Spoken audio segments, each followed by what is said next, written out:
interdisciplinary study. There again, 2023, we are going to have guys who everyone.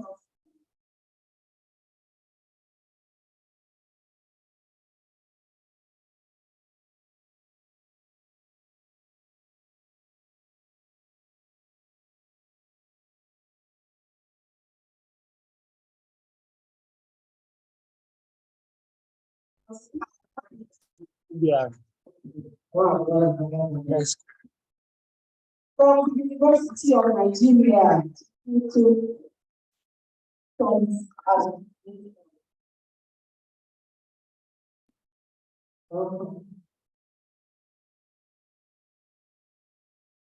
good morning, everyone.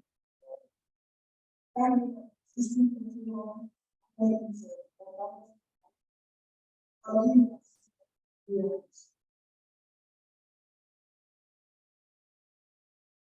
It's not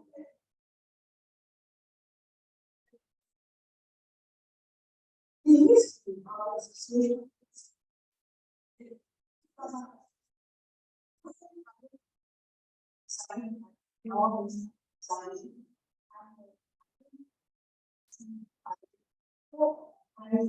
Friends of Edwards as well. Yes, these people.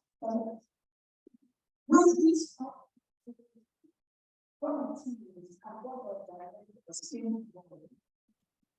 it's not same. We get us in coordinated conversation on the African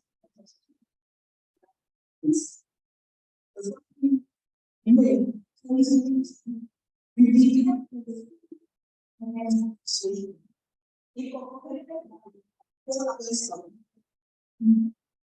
is the other thing which is as a part of housing policy.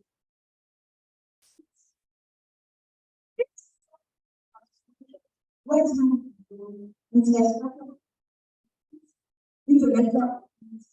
you need to come up with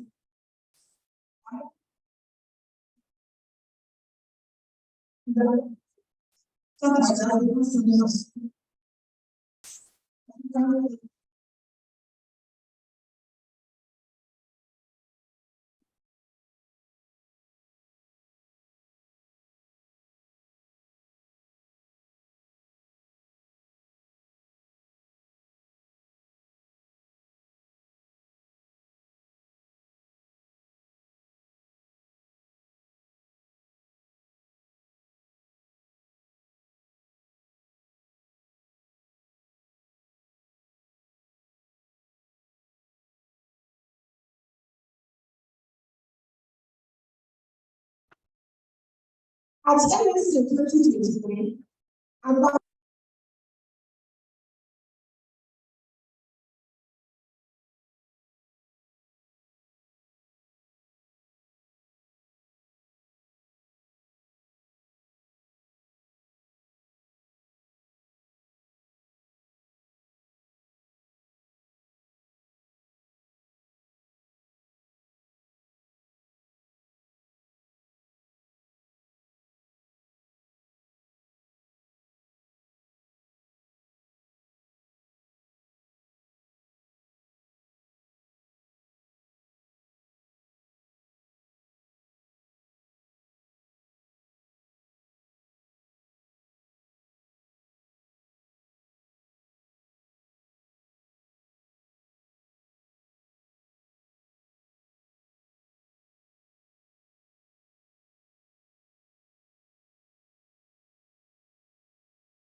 and some planners gladly assist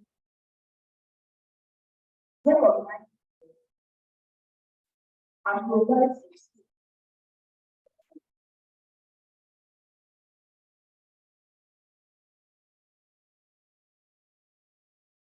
amendments. I welcome the ceremony of the second annual Lagos Story Fest.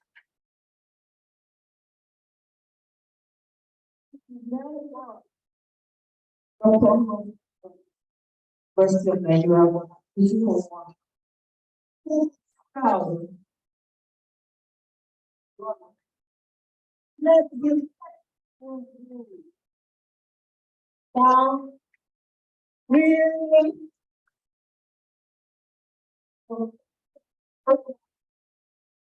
how is that I feel so cool. Yes, like you come and so from.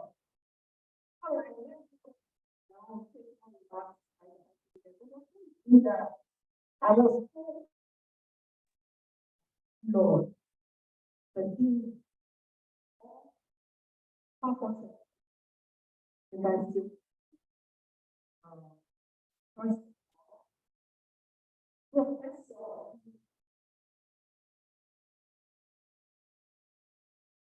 Welcome, sir. Thank you, support for. Okay.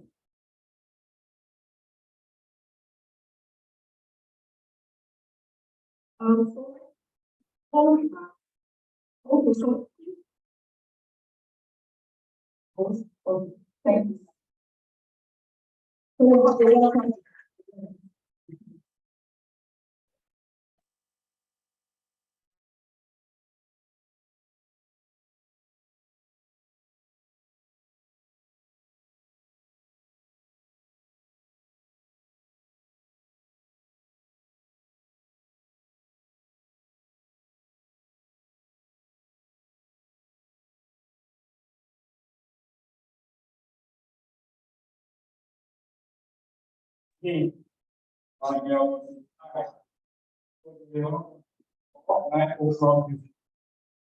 I told the president of this summer. Unfortunately, there was it did go to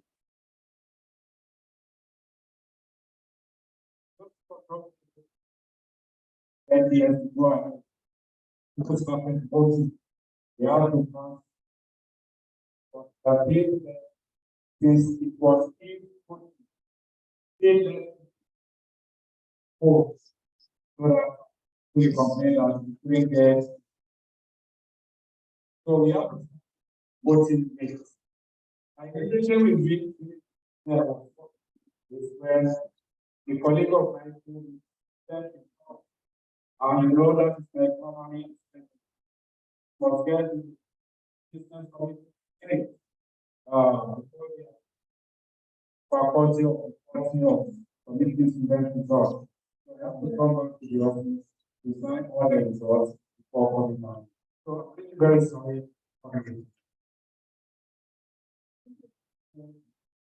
I welcome you. Thanks. University.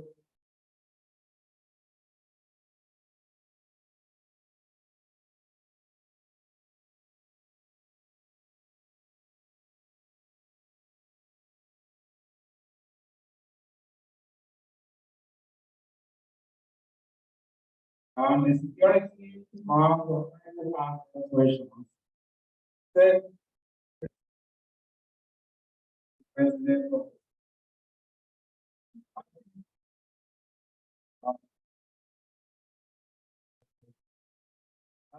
time, he made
The honor to. Is that it? First, what did I have to say of August 3rd, 2017, when a friend for the person. AIC. These are things to do. It's amazing. I don't know.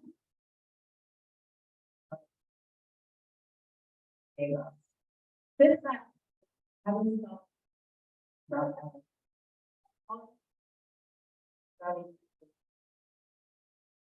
Beyond the. And the rest, I will say, is. Since joining LSA. Great. I didn't know LSA was around when I. Back then. LSA. Saving the next generation. I'm equally in awe. Organized LSA and how intelligent member of the community. Say is more than a vote.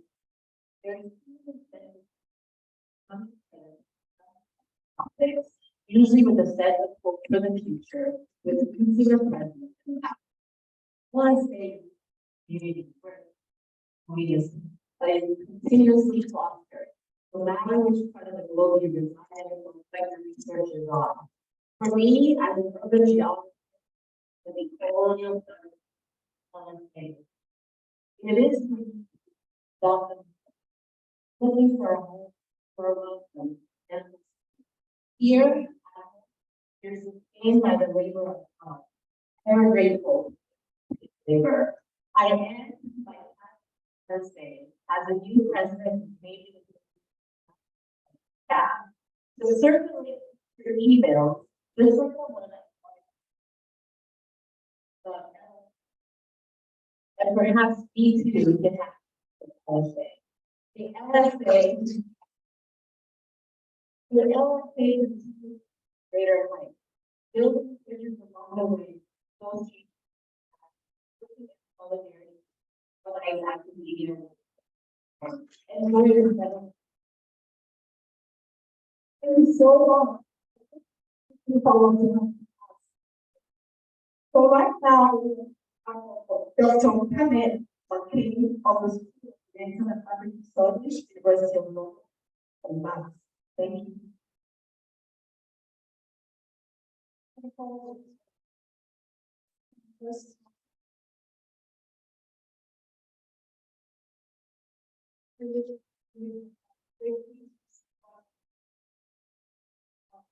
As here, but I really, really know this is not really so the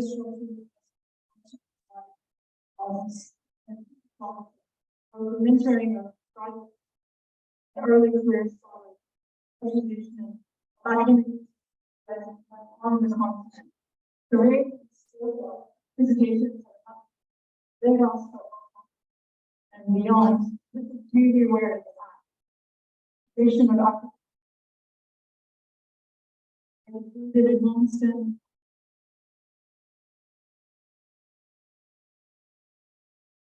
I'm excited by the recent already seen pre-conference activities, and I hope that we get back in future years, not just but to learn from those who are doing that.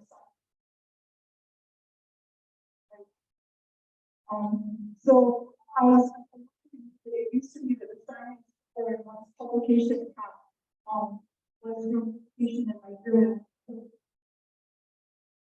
Through the center of power.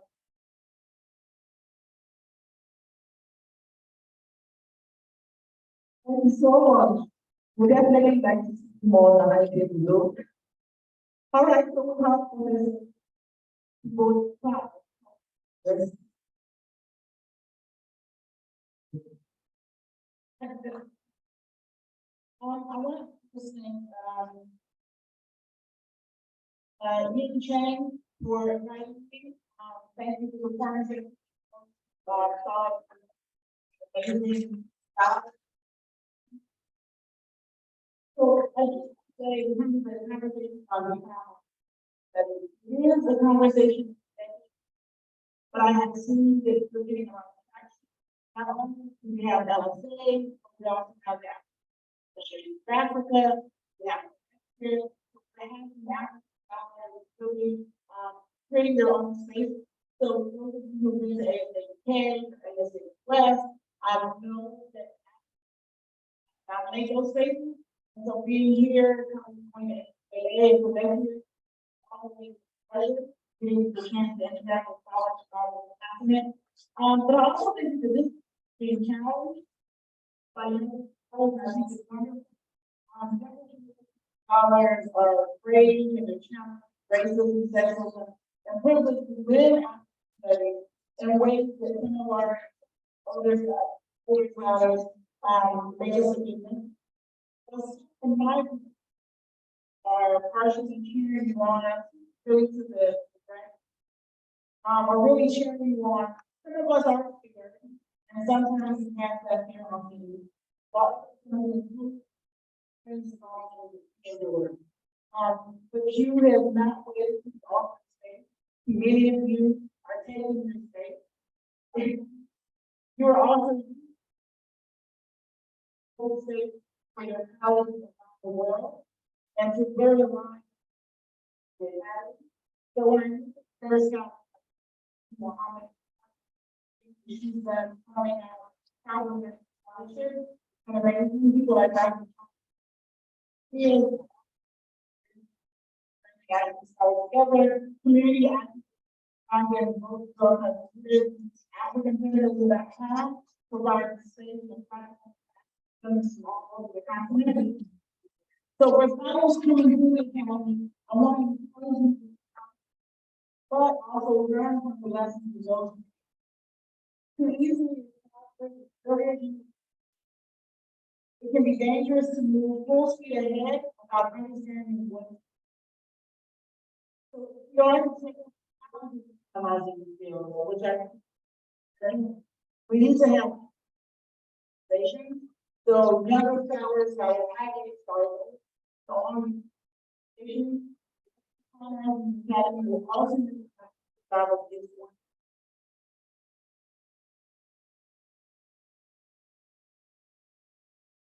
Thank you so much. Thank you. Thank you so much. So we'll have no.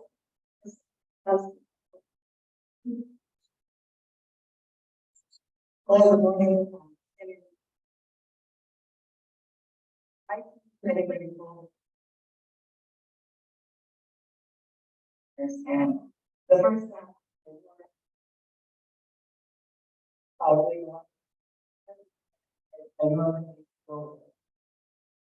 You know,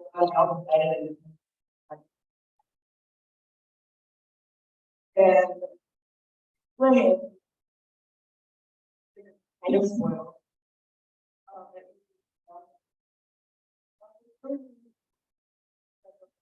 And that's awesome. Everything for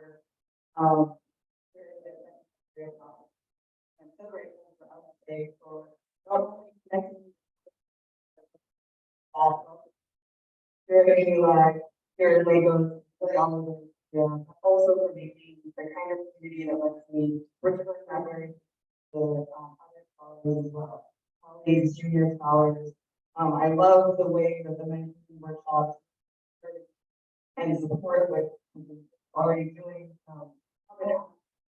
The talent we can all do for each other. Help that and for a chance that now it's all. So far for that beautiful comment. So that's the first one. Thank you.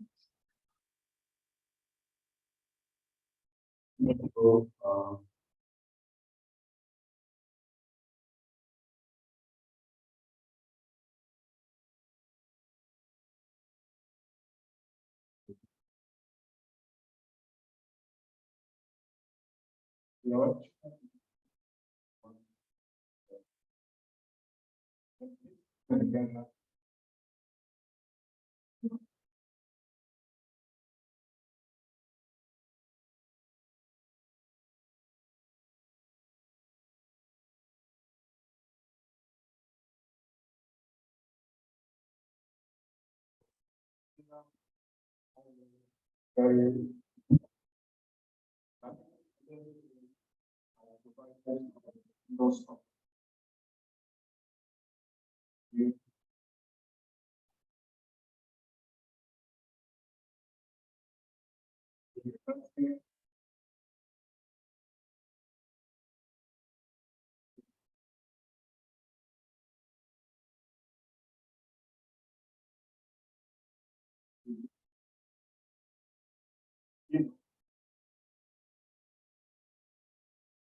How many contact with one?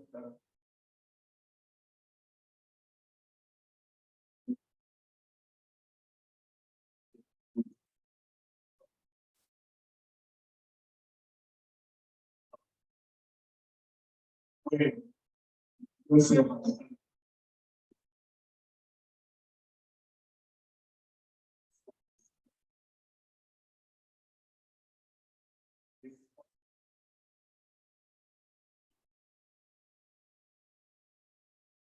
In terms of Nigeria,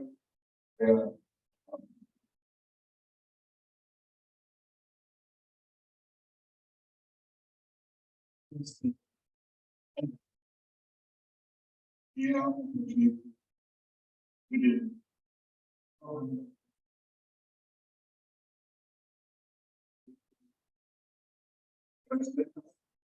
Many of them have some related deaths. Hold on. Interview. Action. Really college.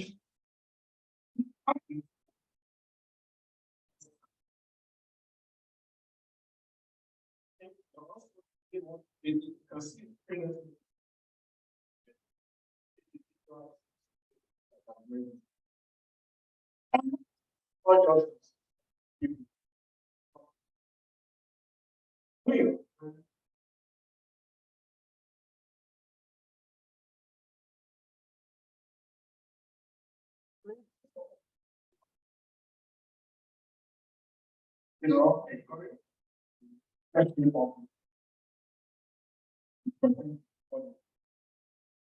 bring people together.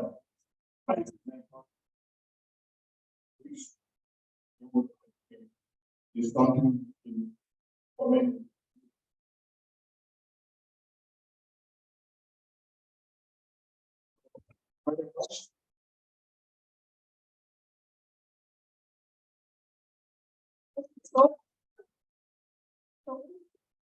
Hold on.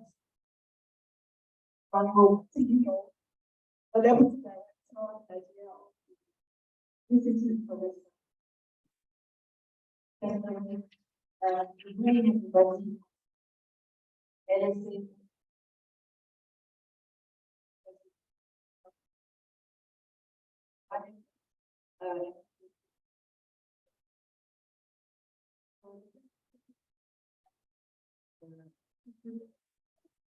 This is Nigeria's president of African Studies at the University of Lebanon, and support Nigeria by providing opportunities, including training, grants, and also publication opportunities. I have been in Nigeria for 4 years. I will be very soon leaving my position. So, I want also to say thank you for all the researchers and students that I have met during these 4 years.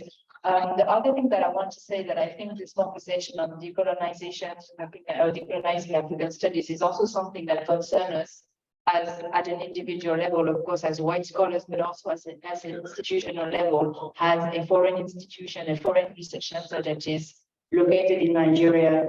We organized a panel 2 days ago on this question, trying to reflect also, but this is a conversation that is obviously ongoing, that I am committed to have, and I know that many of my colleagues at UFI are also committed to have. So thank you very much again. I wish all of us a very good conference, and thank you again for having us. Thank you so much. Thank you everyone for the very beautiful comment. Thank you so much. So, I mean, we're trying to rush against time. Right now, I'm going to call my personal person, Dr. Elizabeth Olaiwola of Kwara State University, to come introduce our keynote speaker for today. Thank you.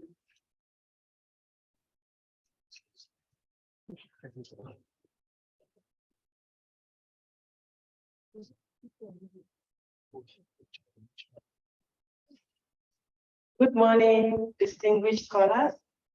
Good morning, all members of the committee. I will sit on the existing protocol.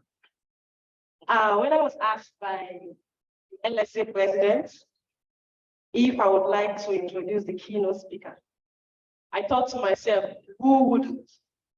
And then I was so excited and beaming with so much laughter in the house. And my husband said, is it a paid job? I was mad. And I said, don't you know this person? This is somebody I've always admired from afar. And then today I get the privilege of introducing him. Colleagues, it is my great pleasure to introduce distinguished filmmaker, Mr. Femi Odubele. I want to know this tripod. She's a brave one, a very brave one.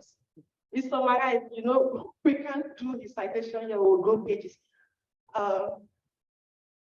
Odubele works epitomizes the finest in using the medium of film to challenge dominant representation and unveil neglected yet crucial aspects of everyday life on the African continent. His creative imprint shines through 7 highly successful feature films, including the award-winning Baroku, Futures Afloat, 3 short films, and 24 TV dramas, soap, and novellas, among others.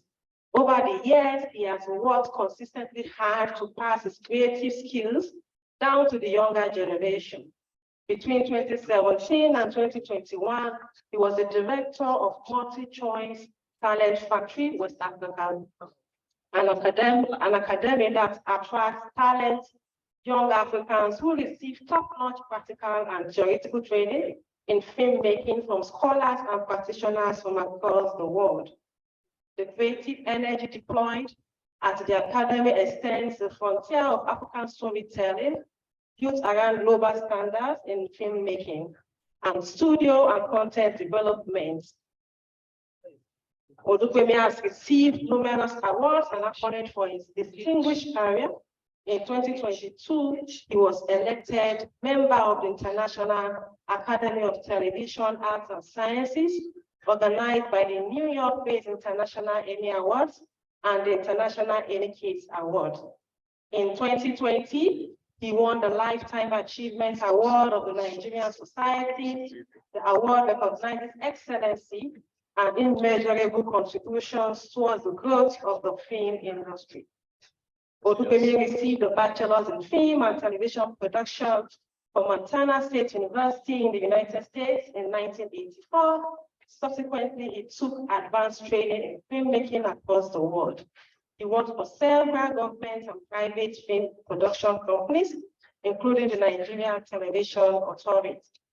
He is a co-founder and executive director of IBEC, International Documentary Film Festival, the founder and CEO of Zuri 24, and the provost of the Orange Academy in Lagos. Odubele has attended and supported every edition of LSA conference since 2017. Not only did he allow us to screen his award-winning film, Morocco, Futures Afloat, at LSA 2018, he participated in the lively discussion moderated by LSA member Professor Anolika Agini that followed. At LSA 2019, he graciously led the citation of Professor Jonathan Hayes, Nollywood pioneering scholar. At LSA 2022, Odubemi screened his documentary on masking, leadership, trust, and the COVID-19 pandemic in Nigeria, led by member Professor Paul Ugo. The rich conversation that followed the screening gives critical meaning to the politics of controlling one of the biggest medical challenges of human history. Distinguished scholar, I present to you our keynote speaker for this year's LSA conference, Mr. Femi Odubemi. Please let me give you a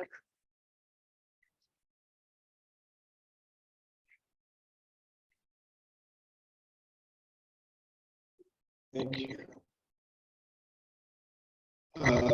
Distinguished ladies and gentlemen, members of the high table, all protocols observed, so to say. That doesn't really cover some people enough to, because we have my right call. I really want to say thank you for coming to the Dean of Studies of New York University, Professor Awad Mampa. Thank you very much. I want to say thank you to my colleague and friend, Mr. Jaman and Nicolabo, my co-founder, IREM. I'm very honored to be able to also give a shout out to Dr. Paul Ugo at Waterloo University. Thank you for coming. And of course, Dr. Hector. Thank you very much. I want to begin with a very humble appreciation to Dr. Saeed Aderinto and everyone in the leadership of the Lagos Study Association for unusual opportunity to speak here this morning. It's really an honor for me, and I'm humbled and excited to offer some contributions to the broader theme of the conference.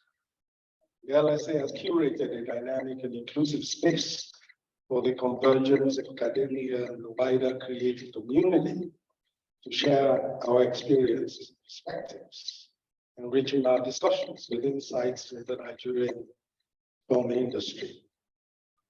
I think Dr. Aderinto's commitment to creating this space where the town and gown can interface can only further the authenticity and impact of creative voices across Africa's cultural landscape. So I really appreciate him, and I want to thank you for the opportunity to be here. My subject today, authenticity and the African story, intrigues me in the nuance of its subtle suggestions and interpretations, and what it is not helps to better understand, I think, what it is. It is not authenticity of the African story, it is authenticity and the African story. The and perhaps suggests in its most ordinary of conspiratorial imputations that the African story as a genre is in some kind of crisis, even a contention. Crisis of identity, perhaps, where its very genuineness is at risk. Yet we live in a time that has been described as the golden age of the African story. In 2018, Marvel Studios in the United States created the first global African superhero, Black Panther, a narrative about a futuristic African civilization, became a huge global hit. The film appropriated different African tribal representations in fashion, symbols, even an African sounding language. It also positions itself as a tribe in the future, a leader in science and technology. It was a heady mix that awoke a sense of possibilities in Black people everywhere. The authenticity or purity of its Africanness was not debated by any, but none could argue against it as a powerful marker of hope for Black people everywhere.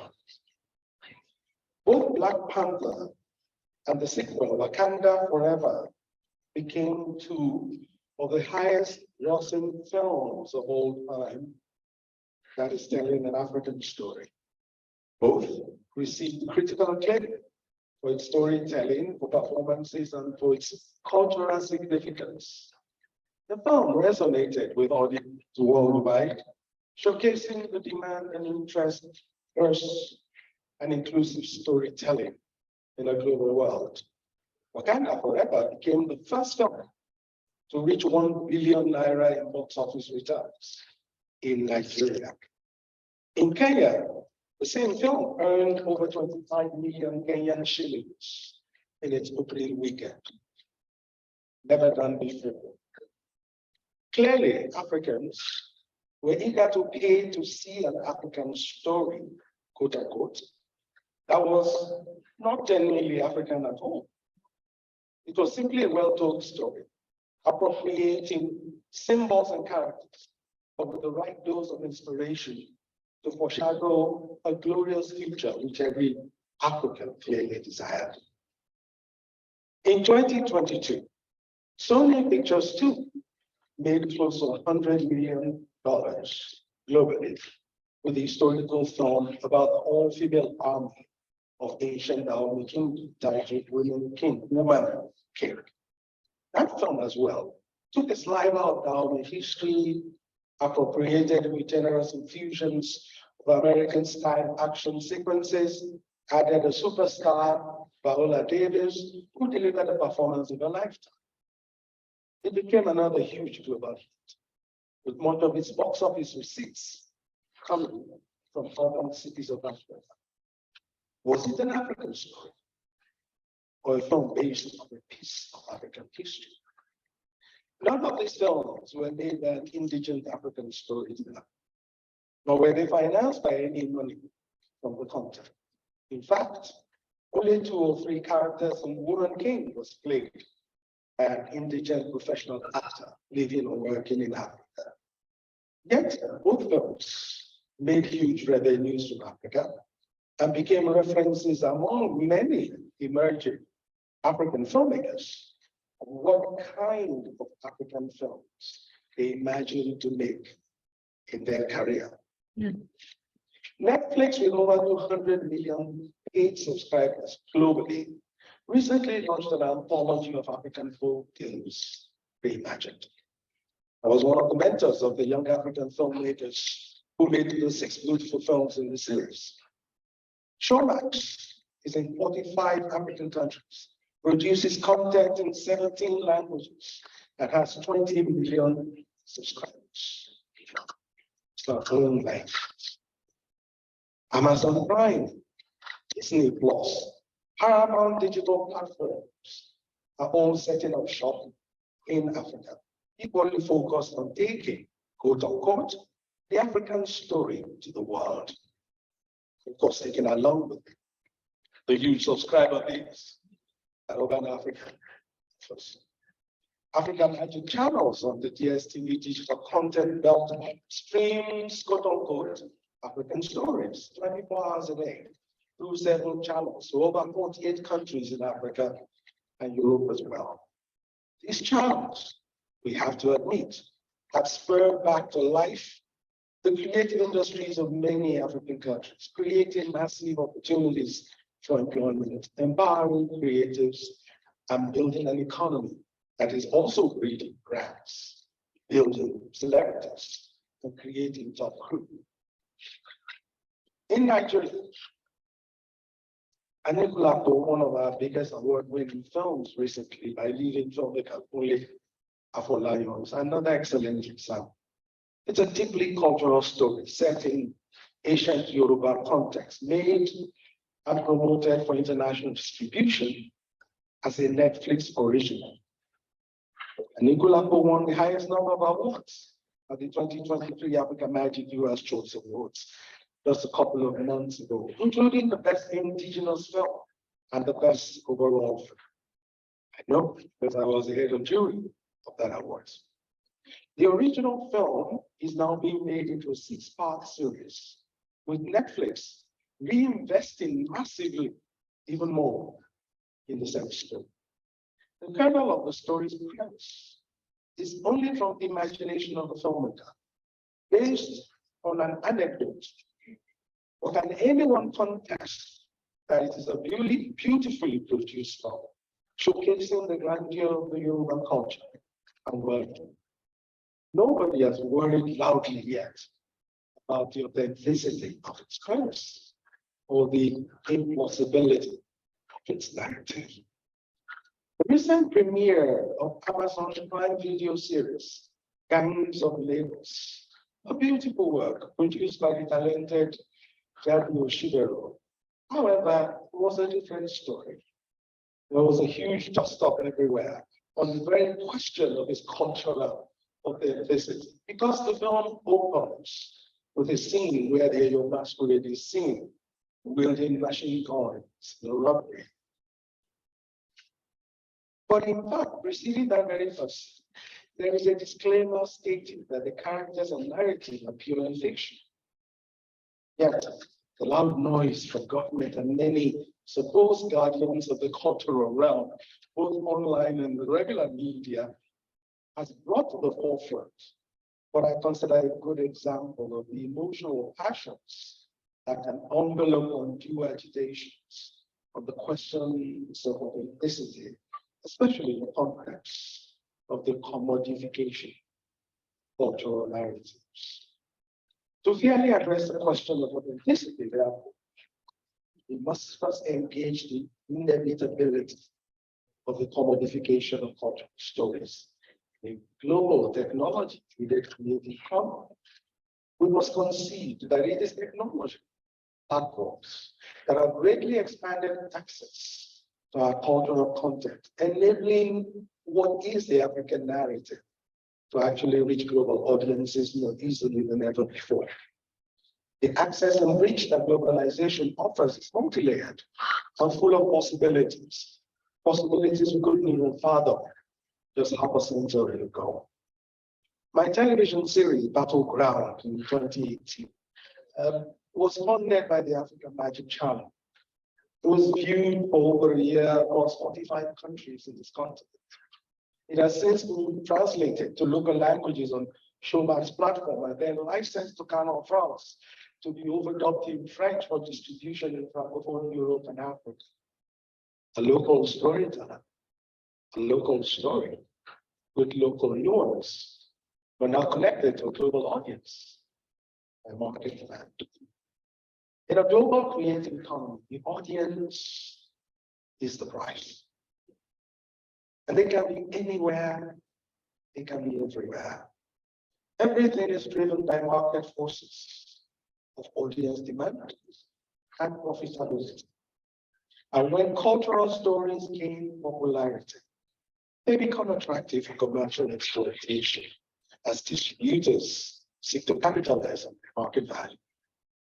But it is this very fact that has given local storytellers like my humble self today the reach and access to funding, the promotional support, the unprecedented exposure for my work beyond my own imagination. Of course, I, as all other storytellers on this side of the divide, are confronted with the question of our creative freedom versus commercial demands. The commodification of cultural content often involves acting on modifying stories to meet commercial demands and reach a wider audience. Balancing creative freedom and commercial viability is a delicate task that can sometimes lead to compromises in the authenticity or purity of cultural narratives.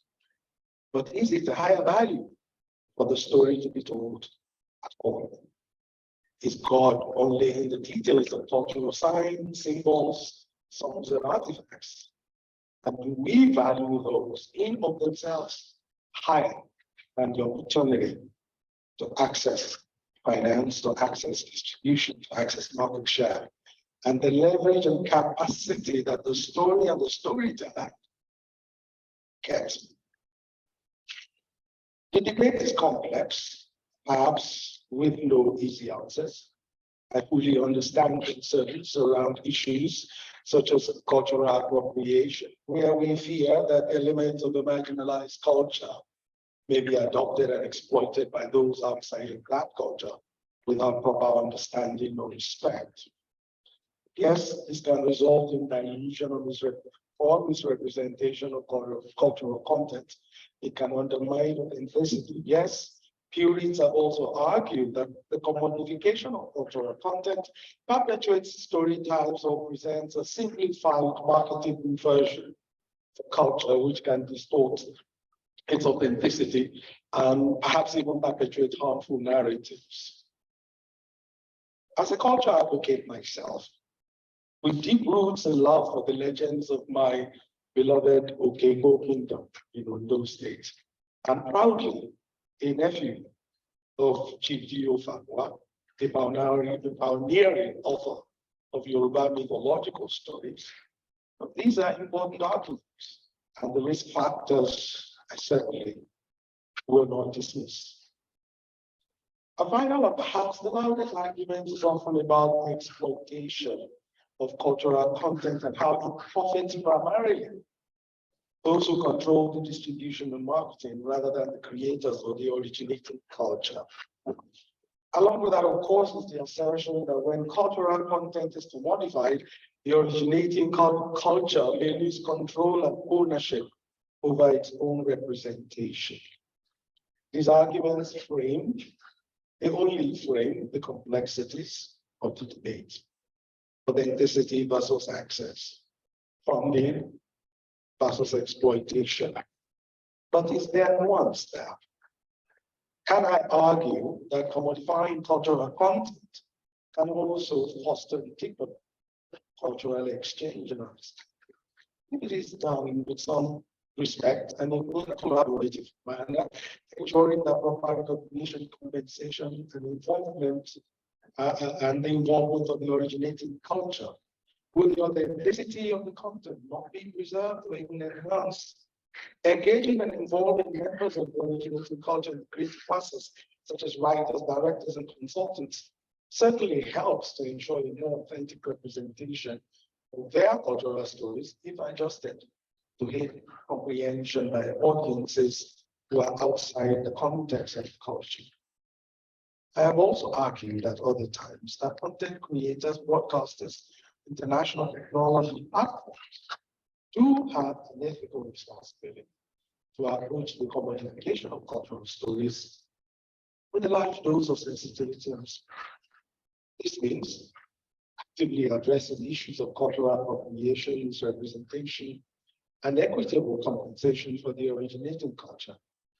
My tenure as Academy Director of the Institute of actually West Africa, and also serving as a mentor in the Netflix African Folk Tales project, I can admit that the influence of Western storytelling conventions on African narratives can be a subtle challenge that strikes at the heart of the integrity of the narratives, sometimes simply because the spirituality and worldview that is innate to Africans and their capacity to understand the seamless connection between the physical and the metaphysical realms of existence is not always an easy fit for Western genre formulas.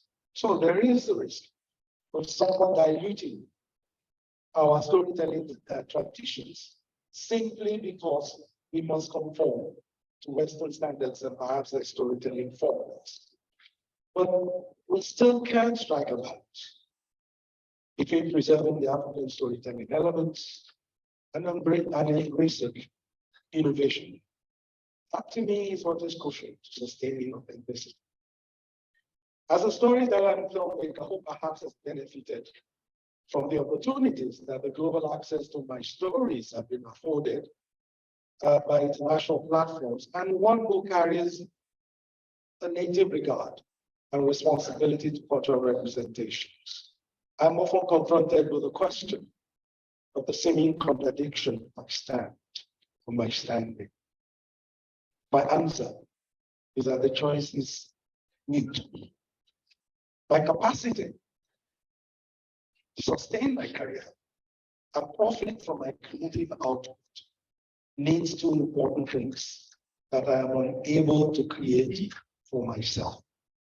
The trust and investment needed to transport my creative ideas and the characters that I create from behind a computer screen to a TV screen. And the technology to find the high balls and viewership of audiences from anywhere, everywhere, who I hope are entertained and educated and enthralled enough by my stories to pay for it. By my very choice to tell and to sell my stories, I have commoditized it. So I do not consider that in of itself the issue. The issue is what commitment do I, as a storyteller, bring to the table? What awareness do I have to preserve as much as possible the premise, the context, the insights of my narratives? Not in the artificial pyrotechnics of costumes and drums, symbols and locations, but also in the sustenance of meaning. And here's what I mean.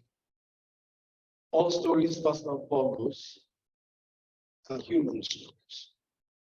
Storytelling is only a common language of all humanity.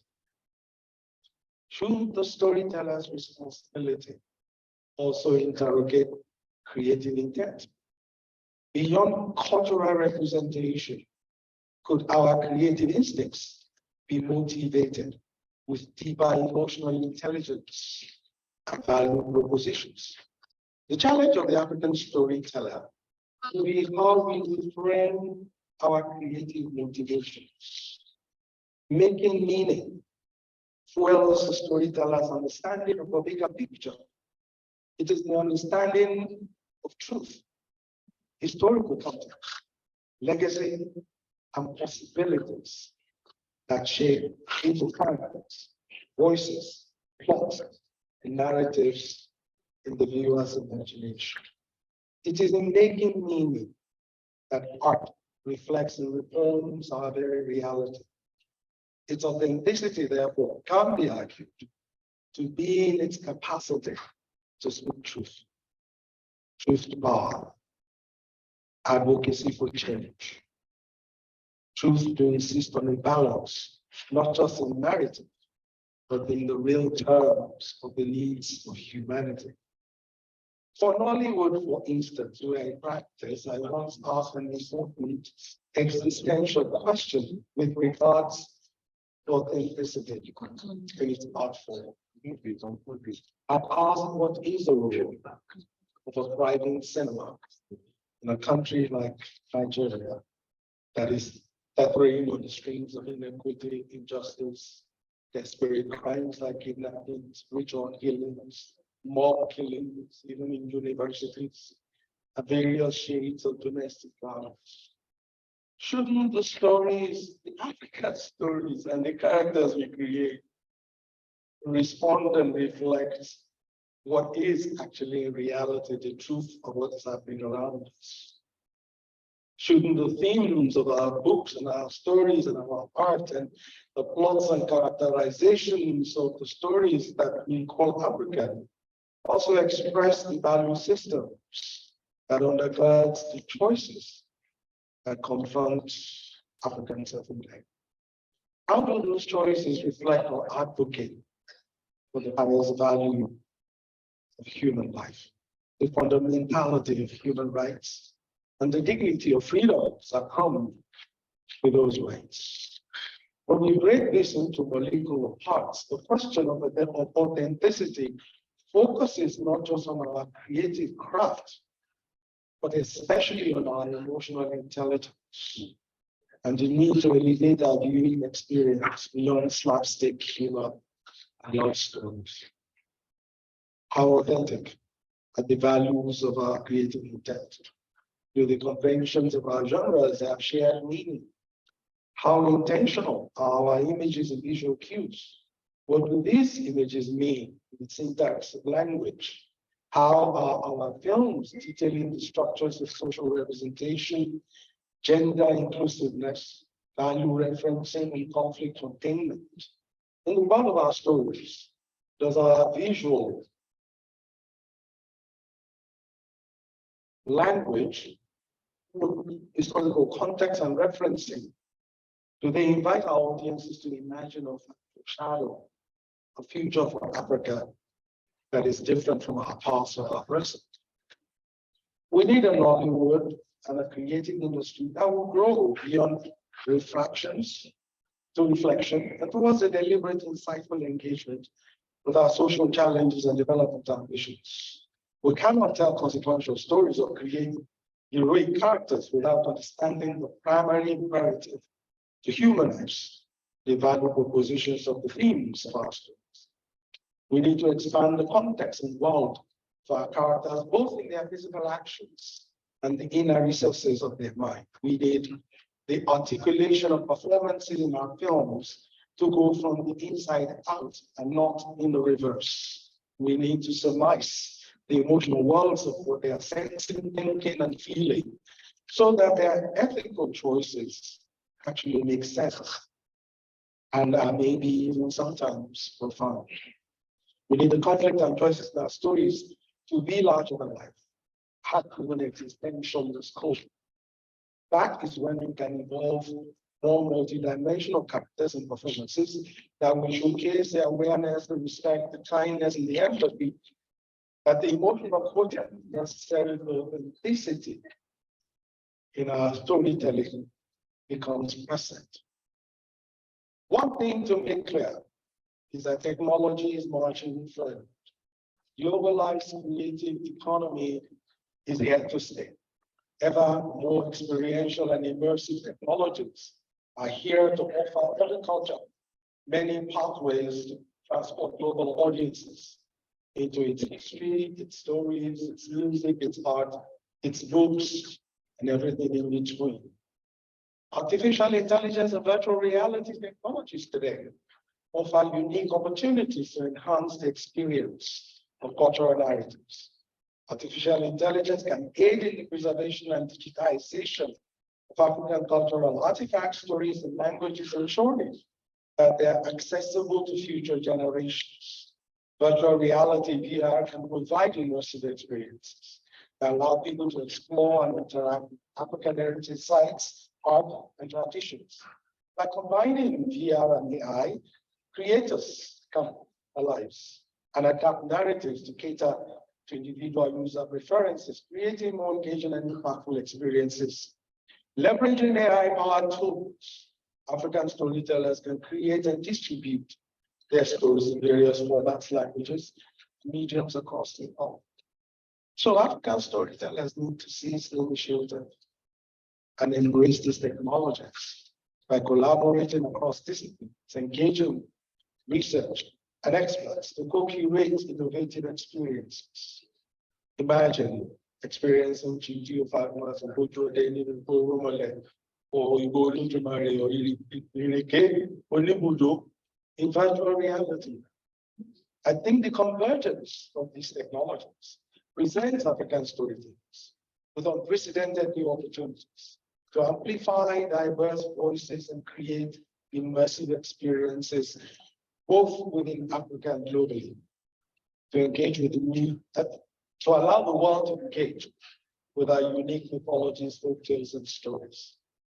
Commodification of cultural stories may still be inevitable in a global economy. The technology evolving will offer many different channels and bespoke experiences to frame and reframe the narratives of every culture. I think embracing opportunity as a storyteller to reach global audiences across the world is non-negotiable. Storytellers do not create for themselves. They create for all audiences.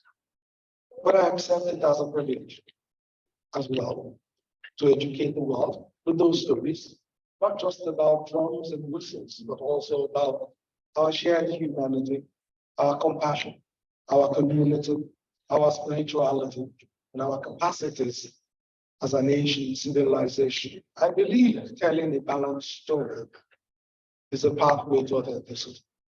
It is by offering nuanced and realistic portrayals that these narratives help to break down misconceptions, to provide a more accurate understanding of the continent's diverse societies, challenges, and achievements. Authenticity should be about prioritizing the opportunity and the agency that technology gives our creatives, our writers, artists, and musicians, and filmmakers, enabling them to share their stories truthfully, respectfully. Stories that resonate best are human experiences that invite empathy, appreciation, and the understanding of the other. Authenticity is more than genuineness of representation. It is also about truth. It's about being real. A purposeful cultural narrative built with balance, nuance, historical clarity, and context will win an audience everywhere, every day. It is the only basis to see the best possibilities of a decolonized narrative. Thank you.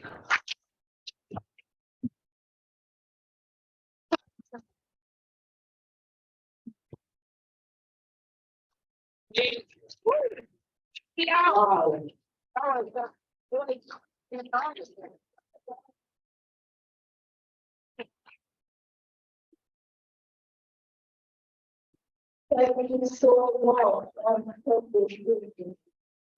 to go and sit down because Occupy Development is the keynotes and I need to take notes. You understand? Thank you so much, sir. Thank you for all that you do for the industry, especially for the scholarship of the film industry.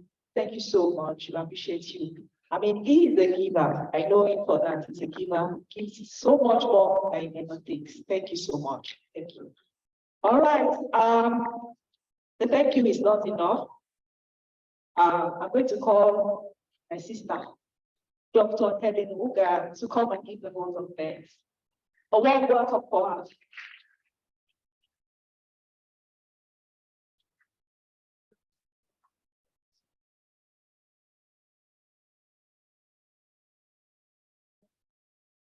Good afternoon, everybody. Good afternoon. When Professor Lorenzo contacted me weeks ago, if I could present today's vote of thanks. I can't describe how I feel, but I know that I was elated. And right now, I feel highly honored to do this. Thank you very much, Professor Lorenzo. On behalf of the Board of Directors, members, committees, and officers of the LSA, we would like to thank the Vice Chancellor of the University of Lagos, Professor Folashade Ogunshola, the Dean of Faculty of Management Sciences, Professor Oyatoye, and students for hosting us. Our conference causing disruptions in the use of classes for university business and teaching. Yesterday, we had an open air performance in front of the main library. This artistically sophisticated performance was clearly showcased the symbiotic and synthetic professional relationship that must exist between the town and the gown, also disrupted the campus soundscape. We apologize for any inconveniences that this might have caused. We'd like to thank our keynote lecturer, Mr. Femi Ogunbemi, for his distinguished lecture, our high-table guests for their words of encouragement, and everyone for taking the time to attend the opening ceremony of our beloved conference. We hope to see you in all the sessions starting from now. Thank you very much. Thank you so much. Okay. What at the beginning was what? Are you sure? Okay. All right, so we have come to the end of the ceremony of the 7th Annual International Conference of the Lagos Studies Association.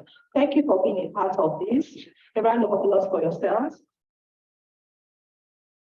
Let's like to thank the members of the high table, even as they make their way down. Thank you so much. Thank you. All right, DJ, are you ready for us? If you really want to connect your balance, give us some music at least. How about? Nothing for us. No balance, I'm not you. DJ, no balance.